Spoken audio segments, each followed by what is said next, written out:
हम जनता से जुड़े उन ज्वलंत मुद्दों को उठाते हैं जिनसे आपका सीधा सरोकार होता है। आज का हमारा मुद्दा है लव मैरिज और अरेंज मैरिज, दोनों में कौन सी शादी बेहतर होती है। ये एक ऐसा विषय है जिस पर हमेशा ही बहस होती आई है।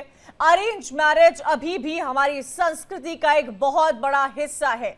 ज्यादातर युवा आज भी अपने परिवार की पसंद से ही अपना जीवन साथी चुनना पसंद करते हैं। ऐसे में सवाल यह है कि जो लोग अपनी मर्जी से शादी करते हैं उनके बीच इतनी जल्दी प्यार क्यों खत्म हो जाता है।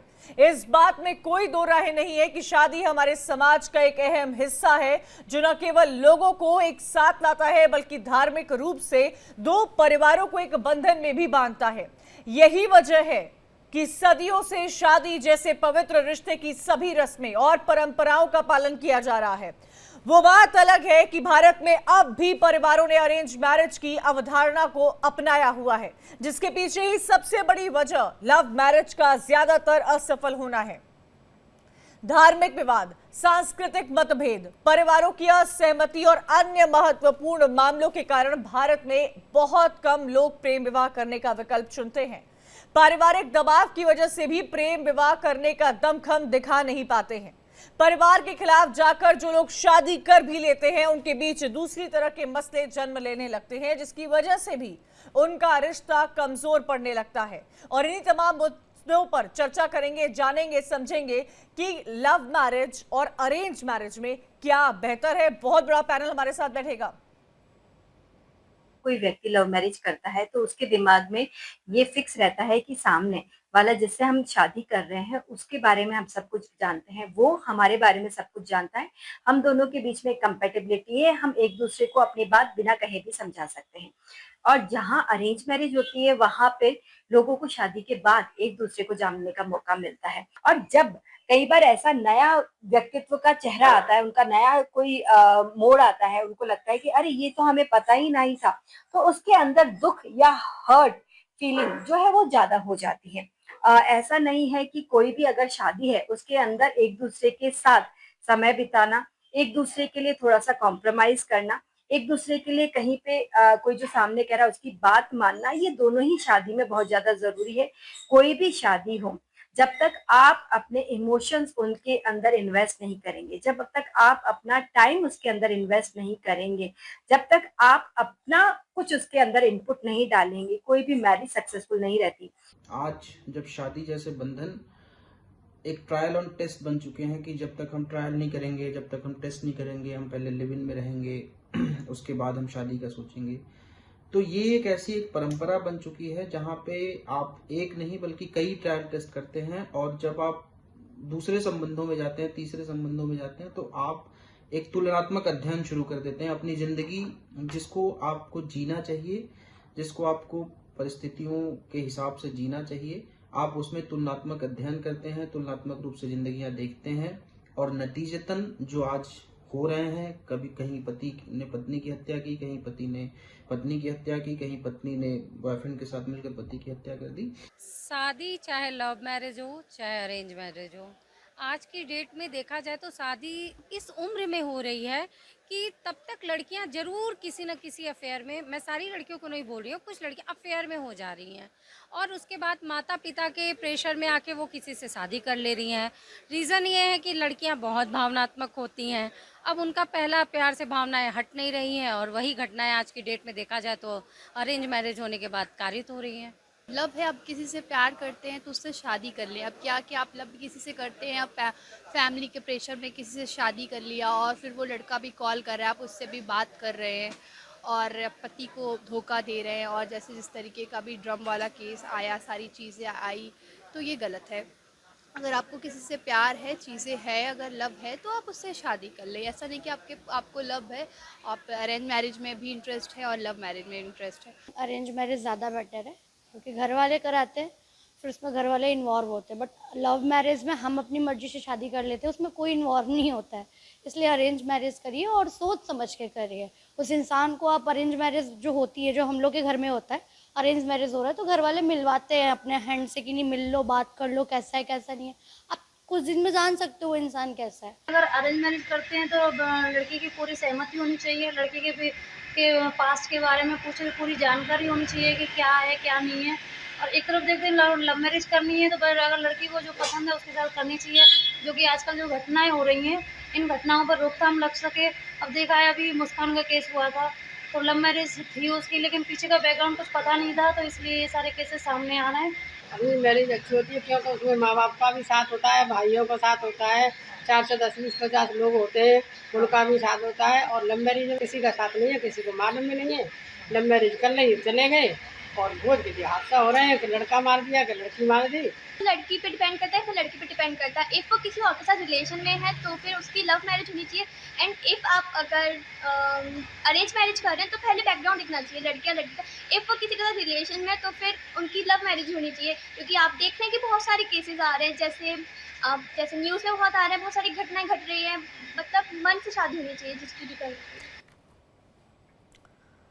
तो love marriage versus arrange marriage क्या बेहतर है, किस तरह की शादी के बंधन में बंधना चाहिए, यही आज तमाम एक्सपर्ट्स हमारे साथ जुड़े हैं, उनसे पूछेंगे। डॉक्टर जयंती दत्ता है मनोचिकित्सक, प्रियंका राणा सोशल एक्टिविस्ट, बरकत रेहान अध्यक्ष पुरुष आयोग की, शिमानी दुर्गा धर्मगुरु। आप सभी का बहुत बहुत स्वागत है हमारे शो में। और मुझे लगता है आज का ये शो और एक बहुत बड़ा मैसेज और बहुत बड़ी आवाज दूर तक इसकी गूंजने वाली है। बरकत रेहान, क्या बेहतर है और क्यों बेहतर है? और आज के हम उस युग में रहते हैं जहां पर अमूमन ये देखा जा रहा है, कुछ सालों पहले तक कि लोग love marriage, live in relationship में बिलीव करते थे, लेकिन आज वापस से लोग इंतजार कर रहे हैं कि माता पिता उनके लिए कोई रिश्ता लेकर आए। लोगों की किसी से बनी नहीं रही है, जिनके साथ उनका अफेयर है उसको छोड़ दे रहे हैं एक दूसरे, कोई साथ निभाना ही नहीं चाह रहा है। क्या रिश्ते इतने कमजोर हो चुके हैं आज की तारीख में? बरकत रेहान जी बिल्कुल, रिश्ते बहुत कमजोर हो चुके हैं और लव मैरिज कहिए या अरेंज मैरिज कहिए,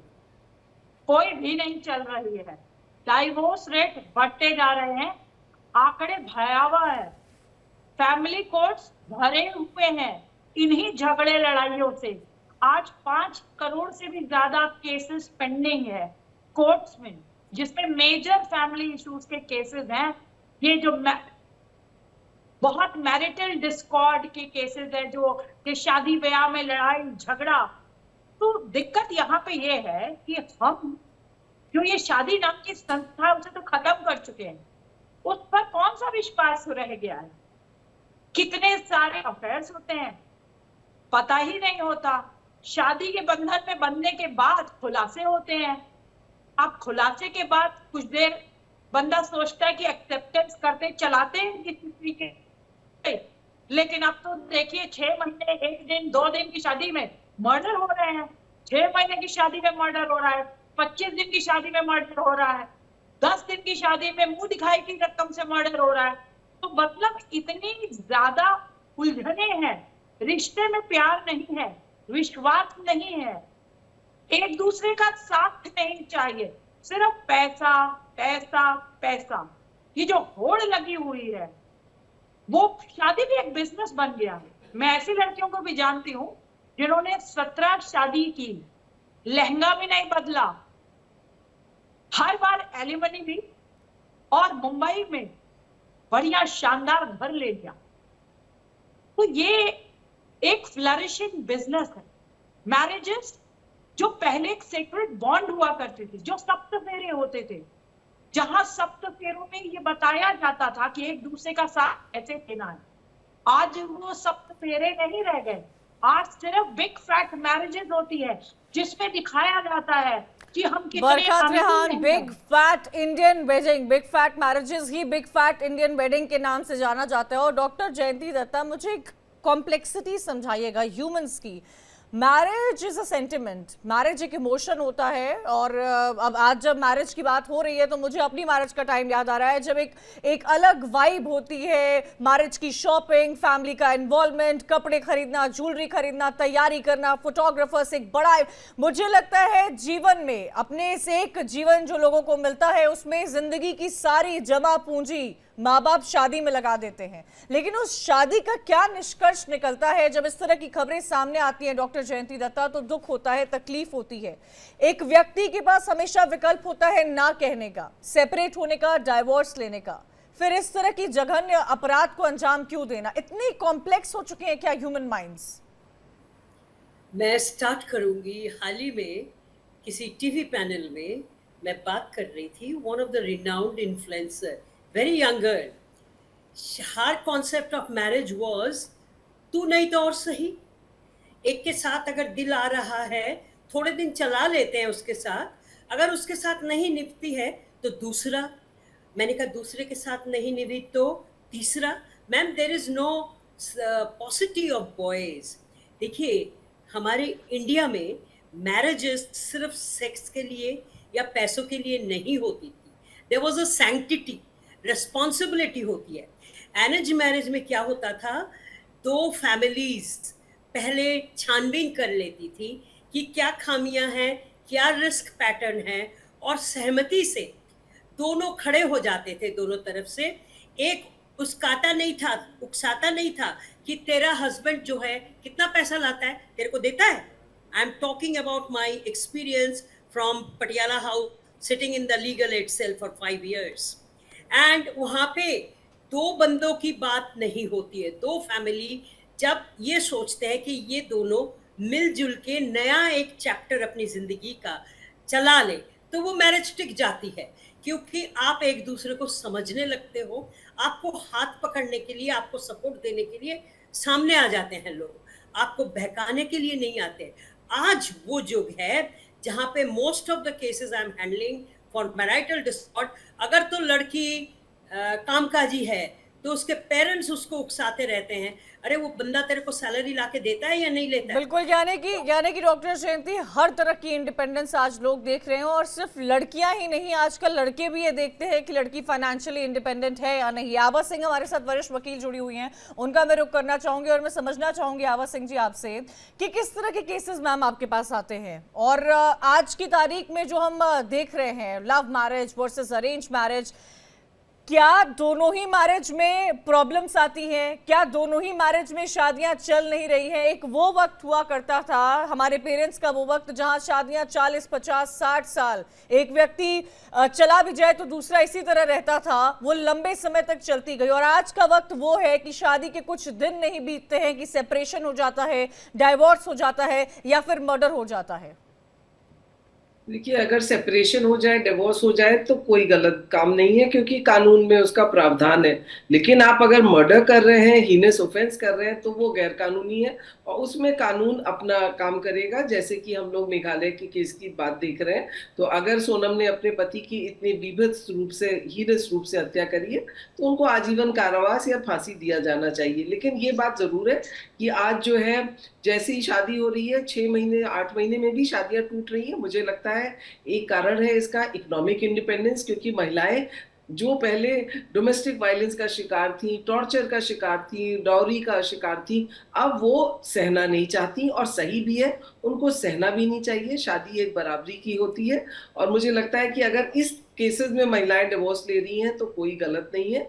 लेकिन अगर एक साजिश के तहत आप जो है वेबसाइट्स पे, जैसे मेरे पास केस आते हैं कि ऑनलाइन झूठी आपने प्रोफाइल बना के वेबसाइट पे अच्छे घरों के लड़कों से झूठ मूठ करके शादी कर ली, और फिर बाद में आप उनसे पैसा मांगने लगी, उनको ब्लैकमेल करने लगी, वो मुझे लगता है सरासर गलत है। तो इसमें अगर वेबसाइट्स मिसयूज हो रही हैं, उनके ऊपर कार्रवाई की जाए, वेबसाइट के द्वारा मिसयूज किया जा रहा है तो भी FIR हो, और साथ ही साथ अगर ये इस तरह से एक बिजनेस बन गया है कि आप शादी करेंगी, उसके बाद ब्लैकमेल करेंगी, या फिर आप तो उन सब में कार्रवाई होनी चाहिए। लेकिन अगर महिलाएं, अगर जैसे मैंने कहा, डोमेस्टिक वायलेंस का शिकार है, या उनके पेरेंट्स पे प्रेशर डाला जा रहा है कि दहेज लाओ, कार लाओ।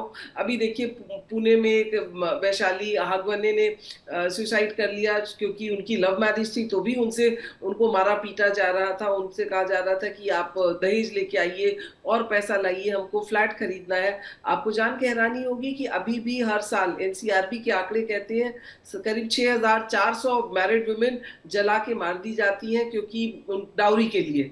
कहीं भी FIR में कॉज ऑफ डेथ वर्ल्ड में कहीं नहीं है, जो हिंदुस्तान में है कॉज ऑफ डेथ फायर, तो किचन फायर। तो तो जब इस तरह के हादसे होते हैं तो फिर महिलाओं को तो मैं कहूंगी कि आप टॉर्चर मत सहिए, आप बाहर निकलिए। लेकिन मेघालय जैसे इंसिडेंट में तो जो है, बट ये बहुत लिमिटेड होते हैं, 2% 3% ऐसे होते हैं और जो मीडिया में उनको इतना इम्पोर्टेंस दिया जाता है। तो मैं चाहूंगी कि जो मेरिट ऑफ द केस है उस पर आप एक्शन लीजिए। और अगर लोग सुपारी किलिंग कर रहे हैं, अगर जैसे मेघालय में 3-4 लोगों ने पैसे लेके मर्डर किया, तो क्यों किया? तो इसका मतलब उनको देश के कानून से डर नहीं लगता, उनको कानून का कोई खौफ नहीं है। तो ये भी एंगल में हमारी फेलियर है, जुडिशियल सिस्टम की, पुलिस की फेलियर है कि आपका जो कानून है लेकिन उसका डर नहीं है। मर्डर करना कोई छोटी चीज नहीं है। मर्डर बिल्कुल, में मुझे फांसी लगता है कि इस बात पर भी आवाज सिंह बात हो रही है कि इस तरह अगर सोनम ने इतना हीनियस क्राइम जो कि उसने एक्सेप्ट किया है कि उसका इन्वॉल्वमेंट रहा है, तो क्या जजमेंट आती है उसके अगेंस्ट वो ऐसी होनी चाहिए जो देश के सामने एक नजीर पेश हो। शिवानी दुर्गा है धर्मगुरु, वो भी हमारे साथ जुड़ गई हैं। शिवानी जी, मैं आपका विचार जानना चाहूंगी शादी पर, शादी एज एन इंस्टीट्यूशन पर, और मैं ये समझना चाहूंगी कि आज जिस विषय पर चर्चा होती है और जिस विषय पर सालों दर साल बहस होती आ रही है, love marriage versus arrange marriage, और ये आंकड़े भी सामने आ रहे हैं कि जो डाइवोर्स के रेट अरेंज मैरिज में होते हैं वो बहुत कम होते हैं कंपेयर टू लव मैरिज। क्या रीजन है रिश्ते जो आज इतने कमजोर होते जा रहे हैं? क्या महिलाएं क्योंकि पैसे कमाने लगी हैं, ये एक बहुत बड़ी वजह हो गई है, या लोगों में वो अंडरस्टैंडिंग रही नहीं है जो एक वक्त हुआ करती थी? क्यों रिश्ते इतने कमजोर होते जा रहे हैं? शिवानी दुर्गा जी, हर हर महादेव। रिश्तों के कमजोर होने के पीछे बहुत सारे कारण हैं। उसमें हमारे घर के संस्कार बहुत मैटर करते हैं। हमारे माता पिता हमारी देखभाल किस तरह से करते हैं, हम घर में तो निग्लेक्टेड नहीं रहे हैं, हमारा आसपास का माहौल कैसा रहा है, किन लोगों के संपर्क में रहे हैं, बहुत मैटर करता है। उसके अलावा क्योंकि अब समय रील्स वाला टाइम है, रियल जो मैटर है वो साइड में हो गया है, रील टाइम हो गया है। हर व्यक्ति अपने आप को पॉपुलराइज करना चाहता है। मैरिजेस जो है वो मनी मेकिंग इंस्टीट्यूशंस बनती जा रही हैं। क्योंकि मेरे पास भी बहुत सारे केसेस आते हैं बीइंग अ धर्मगुरु, पूछने के लिए, जानने के लिए, कई बार उपाय के लिए कि हमारी फैमिलीज जो है वो टूट रही हैं। हमारी जो बहू आई उसने हमसे पैसे की डिमांड कर रही है, नहीं तो उनके पेरेंट्स कहते हैं कि हम अपनी लड़की को ले जाएंगे और आपके ऊपर केस करेंगे। क्योंकि वुमेन के फेवर में है अभी जो कानून, तो इसके लिए उसका मिसयूज भी कहीं ना कहीं हो रहा है। तो मेरा ये मानना है कि प्रेम जो होता है वो कभी किसी का नुकसान नहीं करता। यहाँ पर प्रेम का भी एक एंगल है। मेघालय वाले केस में, सोनम का जो केस है उसमें प्रेम कभी किसी का नुकसान नहीं करता। प्रेम देने का नाम है, त्याग का नाम है, प्रतीक्षा का नाम है, समर्पण का नाम है। तो अगर प्रेम का आगे रख करके आप ये सोचते हैं कि ये प्रेम है कि मैं उसको मार करके और एक दूसरे व्यक्ति से शादी कर लूंगी, उसके साथ ज्यादा सुखी रहूंगी या रहूंगा, तो वो कहीं ना कहीं शिक्षा ही गलत हो रही है। और हमें रील्स को थोड़ा सा, मुझे लगता है रील्स वाली जो लाइफ है इसको भी थोड़ा सा कंट्रोल करने की यानी कि आवश्यकता है। पोर्ट्रेयल वाली जो सोशल मीडिया पर लोग लाइफ जी रहे हैं उससे किसी व्यक्ति का चरित्र, उससे उस व्यक्ति की इंटेग्रिटी को बिल्कुल जज नहीं करना चाहिए, और ये कोई पैरामीटर ही नहीं होना चाहिए किसी व्यक्ति के बैकग्राउंड का। प्रियंका राणा है सोशल एक्टिविस्ट, वो भी हमारे साथ जुड़ी हुई है। प्रियंका राणा, मैं आपसे ये समझना चाहूंगी पेरेंटिंग का कितना बड़ा रोल होता है मैम, और इसलिए भी क्योंकि देखिए ये तो हम बचपन से सुनते आ रहे हैं और हम देखते आ रहे हैं, और आज हम अपने बच्चों में भी यही चीज लाते जा रहे हैं कि एक कहते हैं ना कि माँ बाप हमेशा अच्छा चाहते हैं, वो आपके लिए हमेशा अच्छा करते हैं, लेकिन कहीं इस अच्छा करने के चक्कर में कहीं कोई चूक तो नहीं हो जाती है? क्या कोई बच्चा कभी इग्नोर तो नहीं हो जाता है? क्योंकि एक जनरेशन का गैप रहता है, कम से कम 20 से 30 साल का गैप रहता है। इस 20 से 30 साल की सोच को ब्रिज करने के लिए कई बार आपको नहीं लगता कि माँ बाप के फोर्स में आके बच्चे वो कदम उठाते हैं जिनमें उनकी कोई दिलचस्पी नहीं रहती है, और आज माँ बाप को भी ये बात समझनी चाहिए? देखिए बिल्कुल, और समाज के अंदर मैं तो ये कहूंगी चाहे लव मैरिज हो, अरेंज मैरिज हो, चाहे लिव इन हो, चाहे सिचुएशनशिप हो, आप किसी भी रिलेशनशिप के अंदर 100% सिक्योरिटी कहीं भी नहीं है कि कोई भी रिलेशन आपका चलेगा। तो ये तो आप छोड़ दीजिए कि लव मैरिज अच्छी होती है या अरेंज मैरिज, लेकिन हाँ हमारी जो संस्कार हैं जो हम अपने बच्चे को देते हैं, तो देखिए आजकल समय बदल रहा है, लड़की और लड़का दोनों को ही ये समझाने की जरूरत है, क्योंकि अब लड़की भी कमाती है और लड़का भी कमाता है, तो दोनों को ये बताने की जरूरत है कि अगर पत्नी जाती है तो इतना ही इक्वल जो है रिस्पॉन्सिबिलिटी लड़के की भी बनती है कि वो अपनी पत्नी का सहयोग करे, और इन लॉज को भी ये समझना पड़ेगा चाहे वो अपनी लड़की हो चाहे दूसरे की लड़की हो, उसको किस तरह से अपनी बेटी की तरह रखना है, ये भी हमें समझना पड़ेगा। तो वो जो पुराना जमाना था जहाँ पर लड़कियां बाहर कम निकलती थी, सिर्फ घरेलू काम में ध्यान रखती थी, आज हम वही चीज एक्सपेक्ट करें उन लड़कियों से तो ये भी पॉसिबल नहीं है। लेकिन अगर आप ये कहें कि लड़कियां बिल्कुल ही इतना ज्यादा रिस्पॉन्सिबिलिटी छोड़ दें कि भाई हम तो अब कमाने लगे हैं और हमारा घर के प्रति कोई रिस्पॉन्सिबिलिटी नहीं है, ना हम ध्यान देंगे, ना हम किसी के लिए केयर करेंगे, तो वो भी गलत है। क्योंकि किसी भी रिलेशनशिप के अंदर आपको अपना 100% देना पड़ेगा, इमोशंस डालने पड़ेंगे। ये बरखा जी बता